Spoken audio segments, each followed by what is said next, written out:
abrir. Mas é um texto que está em 2 Timóteo, no capítulo 3, versículo 16 e 17, diz que toda a Escritura, ela é inspirada por Deus e ela é útil. E a utilidade da palavra de Deus é voltada para o ensino, para a repreensão e para a correção também. Tudo isso com educação, com singeleza, com sinceridade e em justiça, a Bíblia diz, ok? Então temos certeza que nesta manhã, a palavra do Senhor que será ministrada, ela irá exatamente ao encontro do nosso coração, das nossas necessidades, a fim de que promova grandes mudanças na minha vida e na sua vida hoje, amém? Quero garantir a você que, como eu fui o primeiro a ter contato com essa palavra, ela já tem surtido muito efeito no meu coração. Romanos capítulo 3,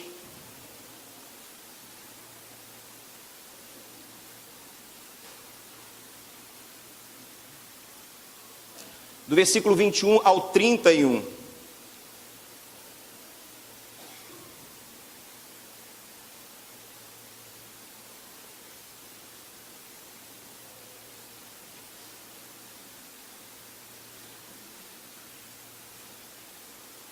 Hoje eu vou colocar à prova a minha voz.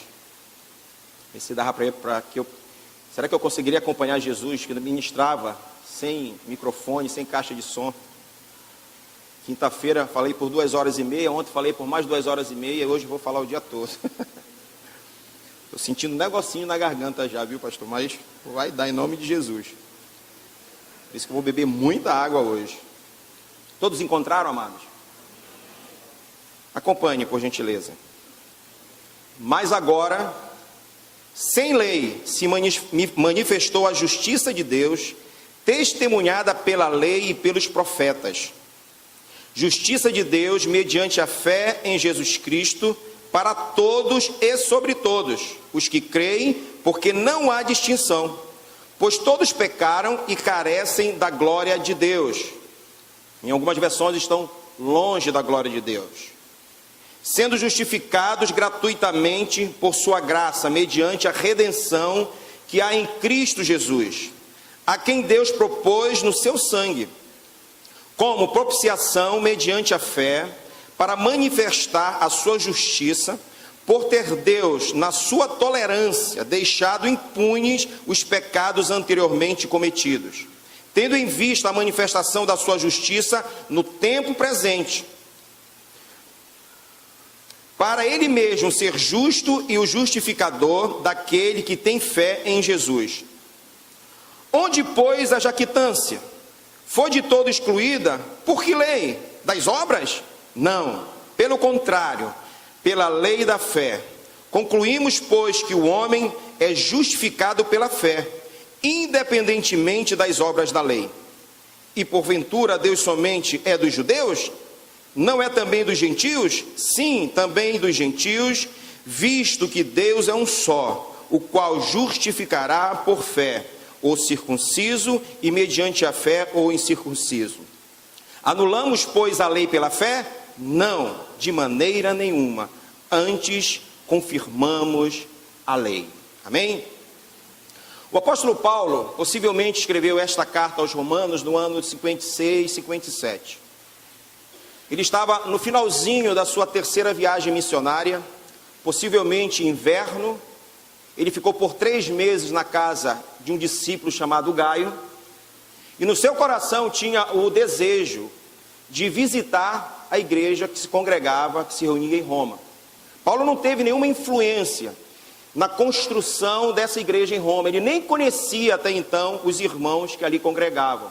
Então, no coração de Paulo, na verdade, tinha o interesse de poder conhecer aquela igreja. Então ele planejou visitar Roma, mas antes ele queria voltar a Jerusalém, onde correria um grande risco. E mesmo sendo avisado, ele fez isso. Ele voltou para Jerusalém para que depois pudesse ir para Roma. O desejo de Paulo ao chegar em Roma era poder levantar um exército de missionários para que junto com ele pudessem ir até a Espanha. Uns dizem que Paulo chegou a concluir, mas creio eu que não. Possivelmente Paulo, na verdade, terminou seus dias ali em Roma. Fica muito claro isso. Na verdade, após a sua prisão em Jerusalém, ele pede que fosse levado diante da presença de César, e ali ele ficou preso por 2 anos, vigiado por um centurião chamado Júlio, e ele estava em prisão domiciliar, ficou 2 anos ali, depois foi solto. Na época de Nero, possivelmente ele foi morto. Mas nesse momento, Paulo então, ele precisava escrever essa carta à igreja de Roma, para que os irmãos dali pudessem conhecer ele um pouco melhor, porque havia muita controvérsia em relação ao próprio apóstolo Paulo.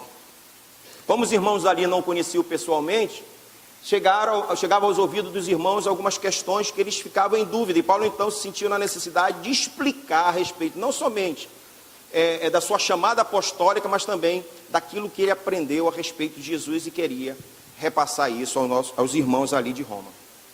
Pois bem, a carta de Roma, ela tem um foco principal, que é exatamente que o justo vive pela fé. Esse é o teor principal da carta de Paulo. Mas é muito interessante nós entendermos, passo a passo, o que Paulo estava tentando passar como informação para o coração da igreja de Roma. E é isso que eu quero compartilhar com você. Porque essa verdade que chegou ao coração dos irmãos que estavam ali em Roma, da igreja que estava ali congregando em Roma, precisa chegar ao nosso coração nessa manhã também. Amém? Porque Paulo, quando escrevia essa carta, ele não tinha nenhuma noção de que ele estava levantando uma doutrina, que ele estava realmente tendo essa intenção. Ele escrevia apenas para passar essa informação, mas Deus sabia o que estava fazendo. Amém? Deus estava usando Paulo para que essa carta pudesse ser uma carta aberta, onde eu e você tivéssemos conhecimento dela, e que toda aquela mudança que Paulo queria realmente levar ao coração da igreja de Roma chegasse ao meu coração hoje, chegasse ao seu coração também. Amém? Então vamos acompanhar, amados, passo a passo. Um texto bastante conhecido desse contexto que lemos é que, na verdade, o pecado, ele afasta o homem de Deus. E o pecado, na verdade, ele tira qualquer possibilidade de relacionamento com Deus. E ele leva esse alerta a esse povo. Agora, a primeira pergunta que eu fiz para mim, quando eu estava estudando, é: o que é pecado? O que é pecado? Porque quando nós usamos apenas a palavra pecado, pecado, mas o que é pecado? Eu preciso saber o que é pecado. Na verdade, pecado é tudo aquilo que afronta as leis morais de Deus. Paulo deixa isso muito claro, até porque havia um entendimento no coração da igreja de que, na verdade, apenas as leis cerimoniais, elas tinham sido deixadas de lado. Não, as leis cerimoniais foram deixadas de lado, mas as leis morais de Deus continuam. Amém? Não matamos mais animais, não sacrificamos mais animais. Entretanto, eu preciso ser um testemunho vivo da presença de Cristo na terra. Amém?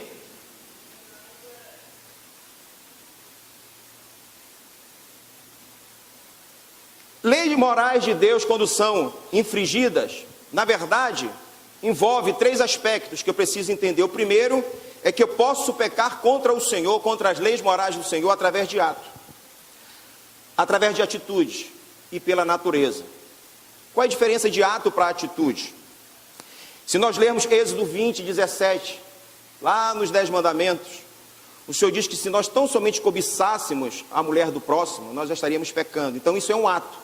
O fato de você pensar e desejar aquilo que é errado é um ato, e isso já é pecado. Amém? Então, quando nós pensamos alguma coisa que afronta as leis morais do Senhor, isso já é pecado. Atitude, podemos ter como referência Mateus 5:22, que diz que nós não devemos, na verdade, permitir que a ira, enquanto é ira, somente ira, é só um ato, mas quando essa ira, ela cede espaço para que da nossa boca as palavras agressivas saiam, deixou de ser ato, passou a ser uma atitude. E Mateus 5:22 diz que se eu chamar meu irmão de louco, de raca, eu já estou sendo colocado diante do juízo de Deus. Atitude. E a natureza? Todos nós nascemos com uma natureza corrompida. Então o homem, só o fato dele nascer, ele já nasce corrompido, a natureza dele corrompida, e portanto ele já é um pecador diante do Senhor. Todos os homens têm a sua natureza corrompida, e isso fere as leis morais do Senhor.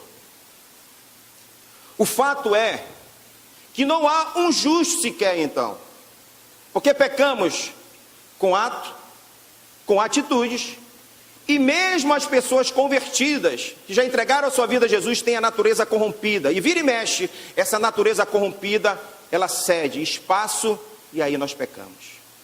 Ou seja, amado, não há um justo sequer. O apóstolo Paulo declara isso, no versículo 11 e 12, do capítulo 3 que lemos, não precisa você abrir. Mas o apóstolo Paulo, ele fala, não há um justo sequer, nenhum sequer, não há quem busque a Deus. Todos os homens se extraviaram, se fizeram inúteis, não há quem faça o bem, não há um sequer. Esta é a afirmação que o apóstolo Paulo está fazendo, mas é uma afirmação não baseada em um conceito que ele criou por perceber a sociedade à sua volta, não.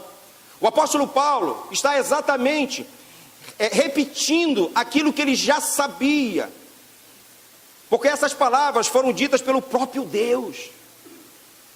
No capítulo 14 de Salmo, no capítulo 51 de Salmo, foi exatamente isso que Deus falou a respeito da raça humana.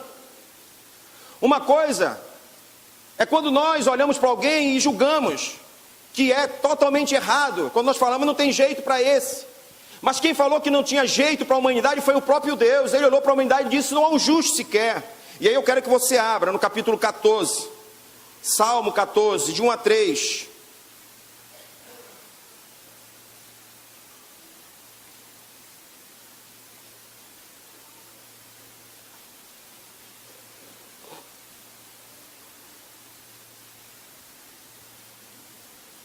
Disseram os nécios em seu coração, não há Deus, têm se corrompido, fazem-se abomináveis em suas obras. Não há ninguém que faça o bem. O Senhor olhou dos céus para os filhos dos homens na terra, para ver se havia algum que tivesse entendimento e buscasse a Deus. E viu o Senhor que todos se desviaram e juntamente se fizeram imundos. Não há quem faça o bem, não há um sequer. O apóstolo Paulo apenas estava repetindo aquilo que ele já tinha conhecimento, onde a raça humana estava perdida, não havia esperança para ninguém. Agora você ouvir isso de um homem semelhante a você é uma coisa, mas o próprio Deus declarando isso, que não há um justo sequer, todos se extraviaram, não há quem me busque.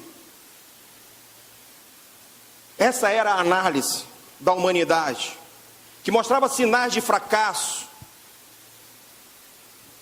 O veredito do juízo era inevitável para mim e para você. E aí não há esperança, então, talvez, aquelas pessoas fizeram essa pergunta, não há esperança, mediante a nossa condição, a nossa natureza, de fato, o que seria justo para mim e para você, como recompensa, era a morte eterna, porque o pecado é o salário, na verdade, que vai te pagar com a morte, não tem jeito. Quem peca receberá como salário a morte, a separação de Deus. E por toda a eternidade, às vezes nós não temos o real entendimento de eternidade. Por toda a eternidade, longe de Deus. E eu entendo que o maior sofrimento de quem vai passar a eternidade longe de Deus, além de tudo que a Bíblia diz, que é muito ruim, é exatamente não ter uma pontinha da glória de Deus presente naquele lugar. Isso é terrível, porque hoje a Bíblia diz que os injustos ainda recebem pela misericórdia do Senhor, sabe, alguma ponta da graça de Deus. A chuva cai sobre a vida do justo, do injusto, floresce a flor, para que o homem justo e o injusto contemplem. Ainda há uma ponta de participação de Deus na vida dos injustos, é a graça comum de Deus. Mas para quem vai ficar eternamente separado, isso não vai existir, isso é terrível. Nós merecíamos isso, mas porque ao invés de recebermos uma bela recompensa, por tudo aquilo que somos, por tudo aquilo que fazemos de errado, porque ao invés de recebermos aquilo que nós merecíamos, Deus resolveu mudar a história, e a resposta é, simplesmente, pela sua graça. É um favor imerecido de Deus. É algo que eu não mereço, é algo que você não merece. Mas aprove ao Senhor realizar uma obra de resgate na minha vida e na sua vida. E às vezes, amados, por se passar já tanto tempo do sacrifício de Jesus, nós já entramos com a história sendo escrita após a crucificação. Eu penso que às vezes nós não damos real valor àquilo que Jesus fez. Eu conversava com um rapaz essa semana e ele disse que um grande cientista que começou a perder os movimentos, e quando ele percebeu que ele iria ficar o resto dos seus dias imóvel, em uma cadeira de roda, em uma cama, e ele é muito inteligente, ele conseguiu desenvolver algo tremendo, que é difícil até de nós entendermos. Ele consegue escrever, eletrodos são colocados na sua cabeça, e ele consegue, pelo pensamento, escrever na tela do computador aquilo que ele está pensando. E perguntaram para ele se ele acreditava em Deus. Ele disse que não acredita. Perguntaram se ele acreditava numa recompensa após a morte da parte de Deus. Ele disse também que não acredita, já que não acreditava em Deus. Mas ele disse, se porventura existir um Deus, do que vale essa recompensa lá? Do que vale? Porque ainda que eu tenha o meu corpo restaurado, vai me restar a lembrança de um grande sofrimento meu aqui na terra. Olha como eu estou. E aí, em cima dessa conversa, pastor Flávio, eu comecei a pensar que às vezes nós criamos conceitos parecidos para nos defender. Do tipo, poxa, eu sirvo tanto a Deus, por que eu estou passando por isso? Me esforcei tanto, Senhor, por que tu estás permitindo que eu venha passar por todo esse sofrimento? Eu quero dizer, querido, de que nenhum sofrimento humano que você venha passar, eu venha passar, supera o sofrimento que Jesus passou por mim e por você. Às vezes nós nos esquecemos disso e começamos a olhar para nós mesmos, tadinho de mim. Eu merecia, você merecia. Deus olhou para mim, para você e disse, não tem jeito, eles não me buscam, se extraviaram de mim, estão longe de mim. Eu merecia a cruz, você merecia a cruz, mas Jesus não. E aí, se pararmos para pensar o que Jesus fez por mim e por você na cruz, nós deixaríamos de nos preocuparmos com aquilo que nós estamos enfrentando ou iremos enfrentar. O apóstolo Paulo tinha entendimento, ele disse, nada, nenhuma tribulação nessa vida há de se comparar com aquilo que eu irei receber na glória eterna. Nada. Nada.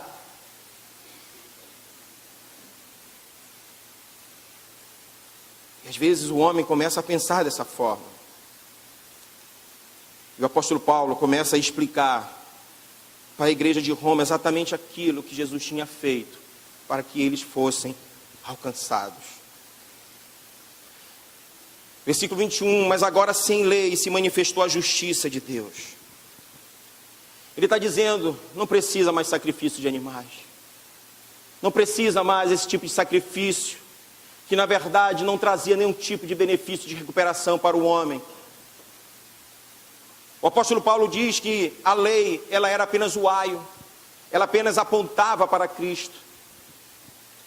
Essa palavra aio, no contexto de Paulo, era exatamente uma pessoa que levava os filhos das pessoas mais poderosas da época, levava para a escola, trazia, ou seja, ele levava e trazia o aio. A lei é o aio que apontava, que pegava o homem pelo braço. Vou te mostrar onde essa lei quer te levar, o que ela quer mostrar para você, o que é que vai acontecer lá na frente. A justiça de Deus se manifestou sem lei, não era mais preciso sacrificar nenhum tipo de animal. Nós ouvimos a palavra, muitas vezes, expiação. Que Jesus fez expiação por mim e por você. E aí eu começo a pensar, nós entendemos o que é essa palavra, expiação? E Paulo explica aos irmãos de Roma. Expiação significa exatamente a substituição. Você deveria estar na cruz, eu deveria estar na cruz, e Jesus fez a expiação, Ele me substituiu, Ele substituiu você. Paulo está dizendo isso aos irmãos de Roma. Olha, Jesus tomou o teu lugar. Você deveria estar na cruz, você deveria pagar pelos seus pecados, mas Jesus se colocou no seu lugar, Ele te tirou de lá. Não vai, eu vou ficar ali no seu lugar. Jesus substituiu a você e a mim na cruz. Nós precisamos entender isso. Porque parece que a cruz hoje para nós, é como diz o pastor Monteiro, parece que é só poético, é para ver um bom filme, é para sentar na sexta-feira 13, é para chegar aqui no dia do domingo da ressurreição, e vermos os espetáculos, as danças, a ministração, o louvor, e ficar olhando a cruz. Não é nada disso, querido, não é poético. Para mim, para você foi de graça, mas para Jesus foi pago um alto preço.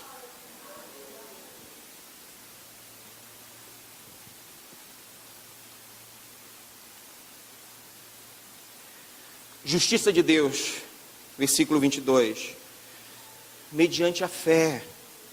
Vocês só precisam da fé. Não há necessidade de sacrifícios mais. Somente a fé. E quero dizer mais, vocês que são gentios, a igreja que estava em Roma era uma igreja gentílica.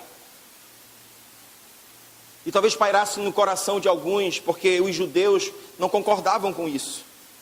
Para os judeus, a salvação era somente para eles. E talvez alguns comentários de alguns judeus, talvez fosse o seguinte: vocês estão perdendo tempo. E Paulo está dizendo: não, queridos, eu quero dizer que essa salvação, que essa graça, que esse sacrifício que Jesus fez, a única coisa que vocês precisam ter é a fé nele.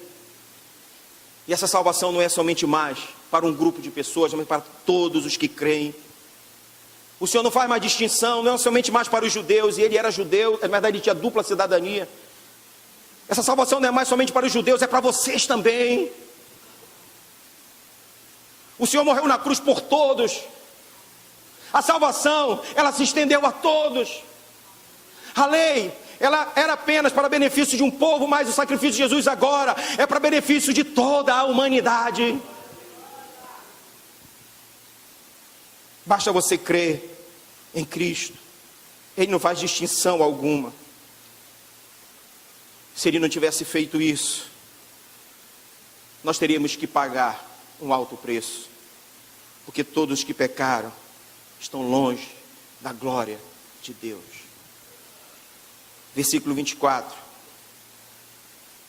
sendo justificados gratuitamente por sua graça.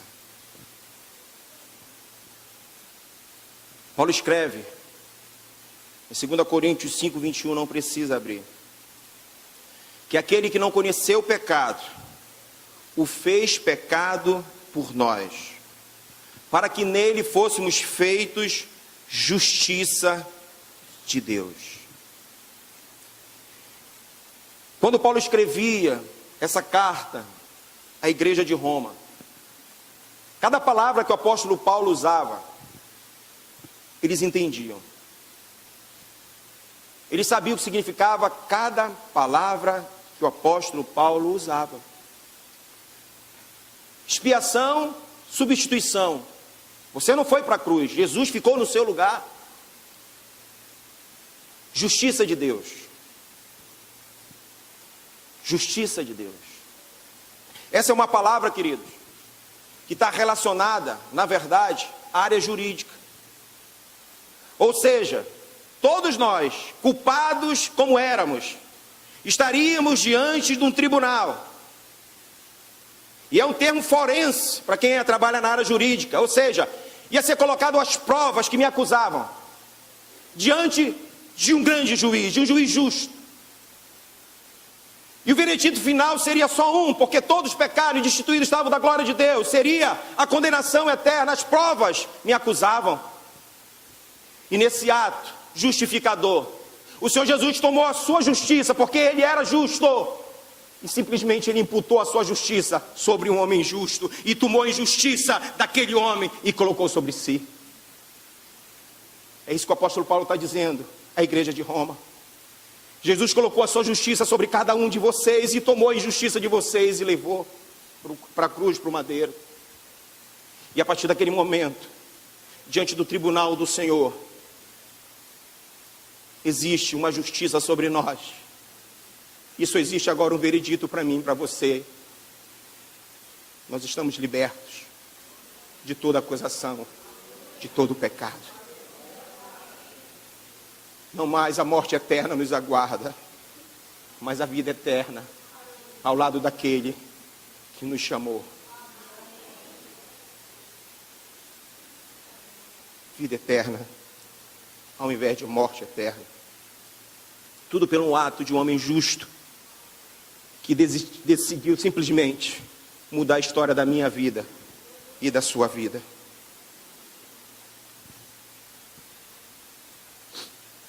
Versículo 25. A quem Deus propôs no seu sangue como propiciação mediante a fé. Propiciação. O que significa propiciação? Porque ele se fez, na verdade, um Deus preocupado em ser propiciação por mim e por você. Propiciação, quando você vai lá em Levítico, não precisa abrir. Essa palavra significa apaziguar a ira de Deus. A propiciação era feita a cada 1 ano. Propiciação era a tampa da arca, onde somente uma vez ao ano o sumo sacerdote, ele entrava ali.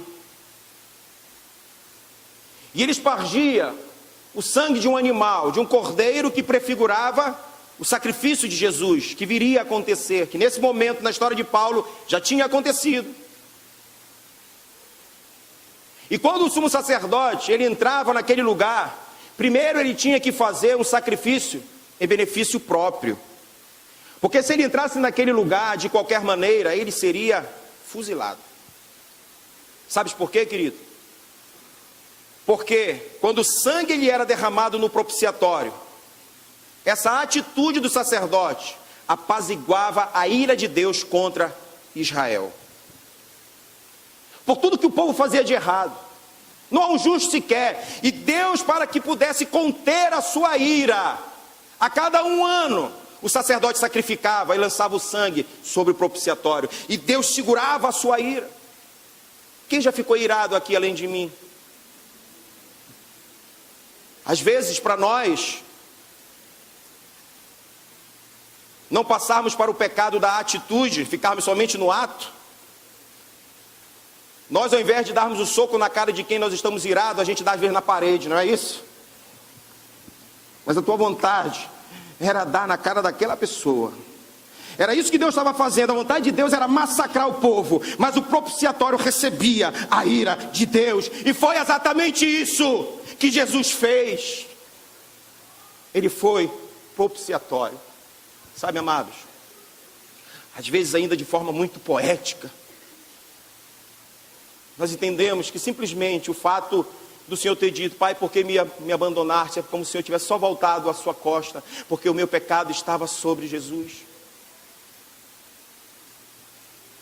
Mas de fato, o que fez com que Jesus, ele orasse, ele clamasse ao Pai. Quando nós lemos, na verdade, os evangelhos, nós percebemos que Jesus, ele orou. Lá em Marcos, é uma das referências, capítulo 14, ele diz: por isso Jesus orou ao Pai pedindo que, se possível, lhe fosse poupada aquela hora. E ele dizia: Abba, Pai, Paizinho, Pai, tudo te é possível, passa de mim este cálice. Era isso que afligia o Senhor Jesus. Ele sabia que sobre ele viria a ira de Deus. Sobre ele viria não somente o meu pecado, o seu pecado, mas toda a ira de Deus que deveria vir contra a minha vida seria lançada sobre a vida de Jesus. E isso o afligiu. E ele disse: Deus, meu Pai, Paizinho, tudo te é possível. Se for possível, não deixe eu passar por isso. Afasta de mim esse cálice. Você, quando associa esse cálice aos 7 cálices da ira de Deus de Apocalipse, você vai entender o que recaiu sobre o Senhor Jesus. Os 7 cálices de Apocalipse fala da ira de Deus no mar, na terra, sobre a natureza. Essa ira recaiu sobre Jesus. E tudo isso para mudar a minha história e a sua história.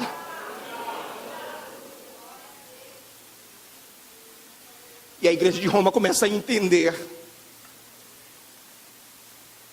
o que Jesus tinha feito para que eles estivessem ali, separados, em um lugar reunidos, para adorar a Deus. Não foi fácil, não foi fácil. Aquelas coisas que nós não valorizamos, na verdade acaba caindo no esquecimento. Aquilo que vem de forma muito fácil, acaba não sendo valorizado. O ato da conquista veio fácil. E às vezes nós entendemos que Jesus simplesmente foi para a cruz. Parece que foi fácil sim para mim e para você, porque foi pela graça que o Senhor fez isso. Mas Ele pagou um alto preço, querido. Cada palavra tem um significado. Tudo expressa uma ação de Deus. Tudo expressa o quanto o Senhor nos amou e nos poupou.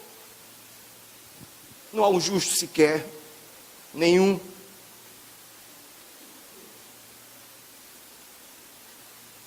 Tendo em vista, versículo 26, a manifestação da sua justiça no tempo presente, para ele mesmo ser o justo e o justificador.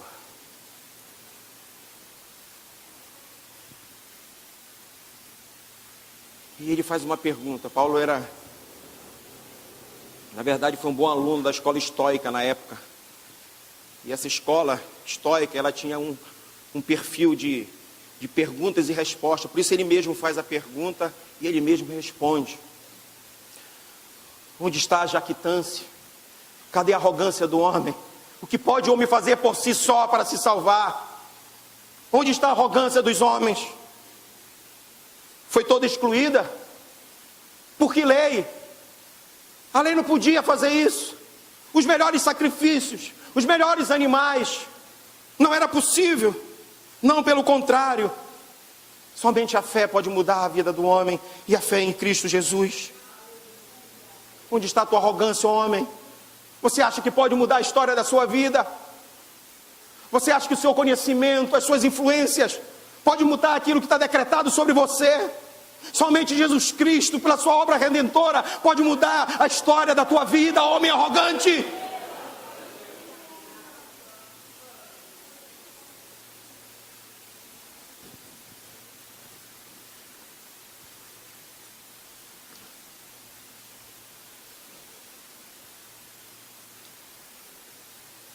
Concluímos, pois, no versículo 28,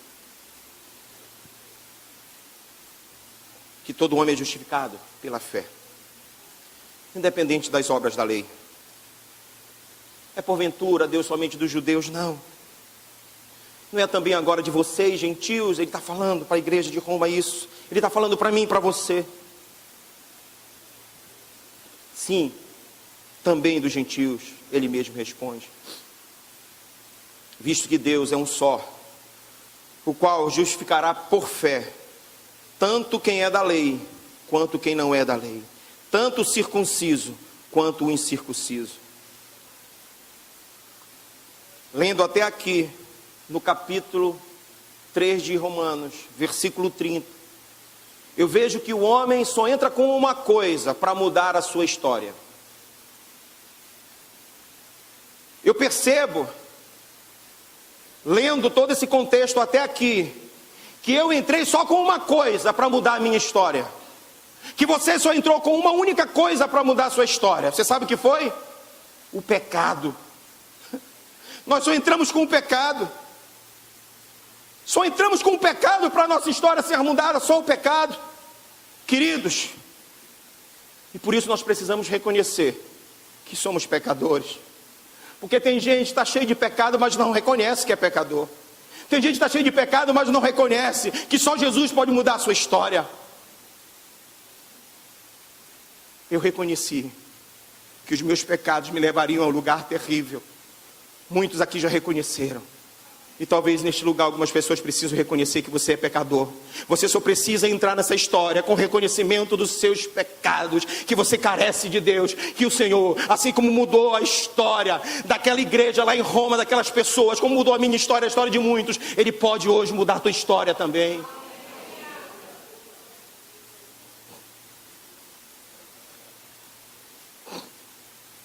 Anulamos, pois, a lei pela fé?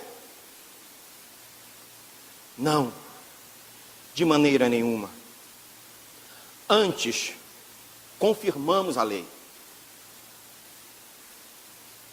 Preste atenção, eu vou ler, porque nós precisamos entender muito bem o que Paulo quer dizer aqui.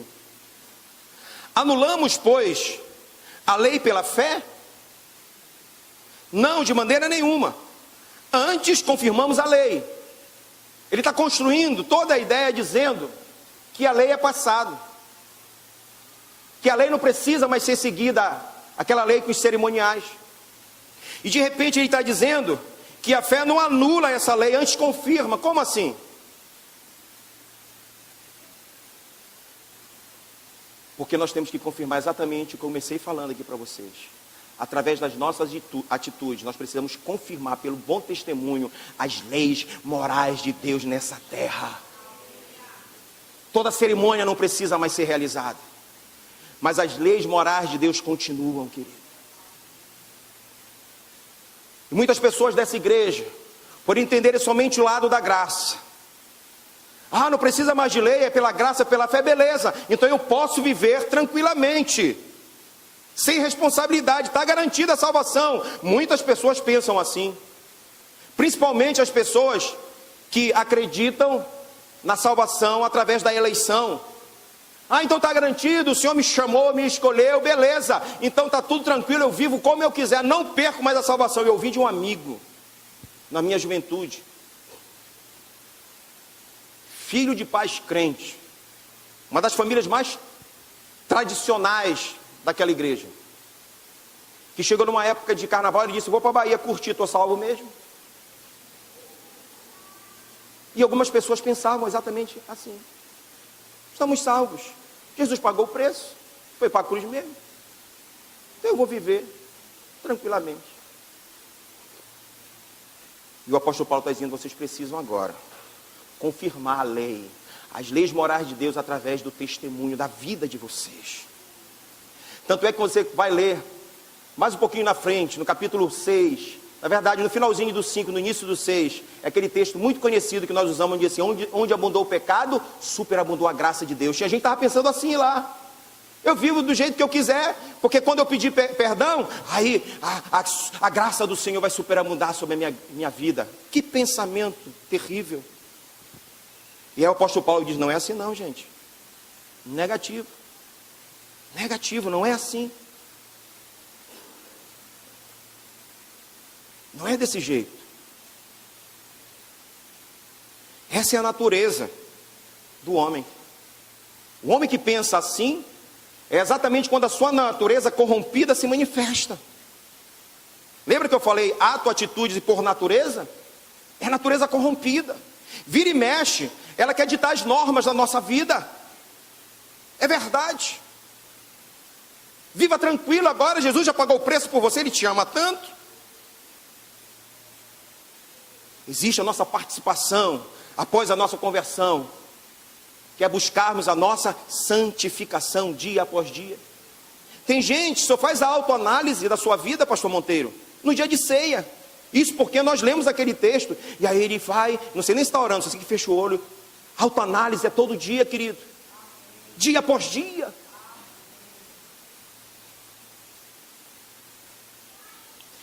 E eu vou falar algumas coisas aqui, para você entender como nós relaxamos, como nós deixamos de confirmar a lei como santos de Deus. E eu não faço muita delas, tá, querido? Se alguma se encaixar com você um bocado, serviu para mim. Inclusive eu comecei a escrever algumas coisas, porque eu tive como coadjuvante nessa administração. Cadê o Peter? Aqui o diácono Peter entrou, quando eu estava preparando essa administração, nós começamos a conversar. E diante de algumas conversas, eu comecei a anotar umas coisas no papel, que era exatamente o que eu estava pegando da nossa conversa. E uma das coisas que ele começou falando foi exatamente a respeito de se falar ao celular dirigindo. Nós sabemos que é errado e fazemos isso. Todo mundo faz. Quem pensa assim continua sendo todo mundo. Mas pelo que eu sei, os justos em Deus não pertencem mais a esse mundo. Tanto é que sabemos que é errado, que quando o guarda aparece, a gente, espera aí um instantinho, aí esconde. O guarda não viu, mas Deus viu. Aí depois o guarda te pega, aí você, o que tu pode fazer por mim, não sei o que mais, aí vai querer falar de Jesus ainda, porque Jesus vai dizer, tu é de Jesus? Bonito, hein? Bonito, hein? Que exemplo, né? Que confirmação das leis morais de Deus você está me dando, e quer me falar de Jesus agora? Aí você vai dormir com essa na cara. Estaciona o carro no lugar proibido. E aí o guincho leva, amor, pelo amor de Deus, não sei o que, eu sou uma serva de Deus. É mesmo? Não tem uma placa aí dizendo que não pode? Qualquer pessoa eu esperaria que desobedecesse esse sinal, mas não um filho de Deus. É assim que você quer confirmar as leis morais de Deus aqui na terra?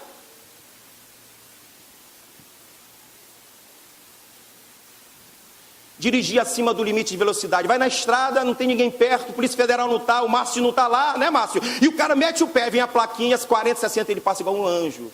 Um anjo. O Márcio não viu, mas Deus viu.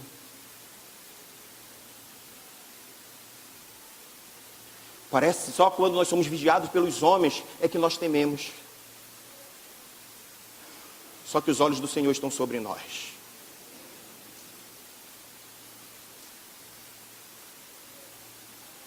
Eu falei só relacionado a trânsito, mas tem mais. Muitos enganam para se dar bem na vida. Muitos são infiéis no casamento. E quando eu falo de infidelidade, não pense que está somente no ato do adultério. A Bíblia diz que o homem tem que amar a esposa como Cristo ama a igreja e se doou por ela. É no trato. A Bíblia diz que a mulher tem que ser submissa ao marido como ao Senhor. Sonegamos impostos. A carga tributária é muito alta. Deus vai me entender. Vai pensando. Compram e não pagam. Fui comprar um carro com o pastor Flávio anos atrás. E a maior dificuldade não foi o quanto eu ganhava. Lembra disso, pastor Flávio? Não foi o quanto eu ganhava. Não foi quanto tempo eu trabalhava, eu estava na igreja. Mas era pelo fato de eu ser pastor. Eles não queriam vender carro mais para pastor. Porque pastor estava na lista como o primeiro que compra e não paga. Que vergonha. Que vergonha. Não sei se você vai me entender, mas eu já falei para algumas pessoas, hoje eu não me identifico mais para ninguém, a não ser os irmãos da igreja que já sabem que eu sou pastor. As pessoas vão ter que descobrir, pelo meu testemunho, que há uma diferença na minha vida. Porque simplesmente por um PR, isso não me qualifica como verdadeiramente um homem de Deus. Isso vale para todos os crentes. Antigamente fazer negócio com crente era ter garantia de retorno. Hoje é uma preocupação no coração das pessoas quando vão negociar com crente. Fofoca. Mulheres de Deus que ainda se vestem inadequadamente, de forma sensual. Jovens que namoram se defraudando. Será que são com essas atitudes e muito mais, eu poderia citar, que nós estaremos confirmando as leis morais aqui na terra através do nosso testemunho? Paulo deu esse recado. Não é porque o Senhor os alcançou. Vocês não mereciam, assim como eu não merecia como judeu, vocês não mereciam como gentios. Ninguém merecia. Agora detalhe, nós precisamos testemunhar daquele que nos salvou. E de pé eu quero ler com você Romanos 6, de 1 a 4.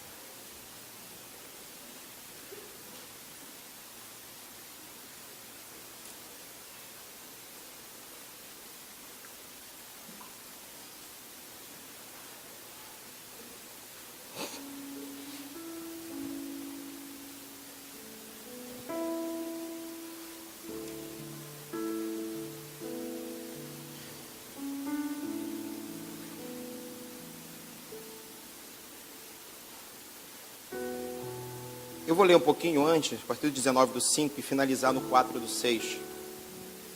Então comece a me acompanhar a partir do versículo 19 do capítulo 5 de Romanos, que diz assim: porque como pela desobediência de um só homem, muitos se tornaram pecadores, assim também por meio da obediência de um só homem, Jesus, muitos se tornarão justos. Sobreveio a lei para que avultasse a ofensa, mas onde abundou o pecado, superabundou a graça, a fim de que, como o pecado reinou pela morte, assim também reinasse a graça pela justiça para a vida eterna, mediante Jesus Cristo, nosso Senhor. Que diremos, pois? Permaneceremos no pecado, para que seja a graça mais abundante? De modo nenhum. Como viveremos ainda no pecado? Nós, os que para ele morremos? Ou porventura ignorais que todos nós, que fomos batizados em Cristo Jesus, fomos batizados na sua morte? Fomos, pois, sepultados com ele na morte pelo batismo, para que, como Cristo foi ressuscitado dentre os mortos pela glória do Pai, assim também andemos nós em novidade de vida. Os justos de Deus andam em novidade de vida. Sabe, queridos, aquela frase que nós conhecemos tão bem, que diz assim: pois quem está em Cristo, nova criatura é, as coisas velhas já passaram, que tudo se fez novo. 2 Coríntios, que fala a respeito disso. Se você ler o antes, é o 5,17, que ele fala isso, 2 Coríntios. Mas se você ler o 16, sabe o que Paulo está dizendo? Ele está dizendo assim: eu tinha um entendimento errado a respeito de Cristo. É só você ler. Se puder jogar, você vê em casa. No 16 está dizendo: olha, quando eu pensava simplesmente como um homem natural, eu tinha conhecimento da lei, eu tinha conhecimento dos profetas, e eu li os profetas e a lei, e eu não conseguia ver nesse Cristo aí, que de fato ele era o Salvador do mundo. A Bíblia diz que para quem está perdido, o Evangelho é realmente loucura, não é isso? Para quem está perdido por ímpio é loucura. Até esse momento era loucura para o apóstolo Paulo ver naquele homem frágil, um rei diferente do que eles imaginavam, os judeus. Ele está dizendo: olha, quando eu pensava e lia e entendia como simplesmente um homem, eu não entendi nada. Mas a partir do momento em que o Senhor me alcançou no caminho de Damasco, e ele me transformou de um homem natural para um homem espiritual, agora eu olho para Jesus como um homem espiritual. Aí ele diz assim mesmo: as coisas velhas já passaram.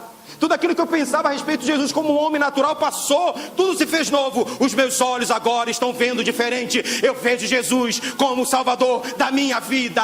Você precisa entender que Jesus é o Salvador da sua vida. A visão natural nos emperra, nos manda para longe do lugar que nós deveríamos estar. É por isso que o mundo está perdido. Ele não entende quem é Jesus, mas nós entendemos agora quem é Jesus. E se temos entendimento de quem é Jesus, verdadeiramente devemos andar em novidade de vida. Amém? Toda honra e toda glória, Deus, a Ti, pelo Teu sacrifício, por tudo que Tu fizeste, Deus, para mudar a história da nossa vida.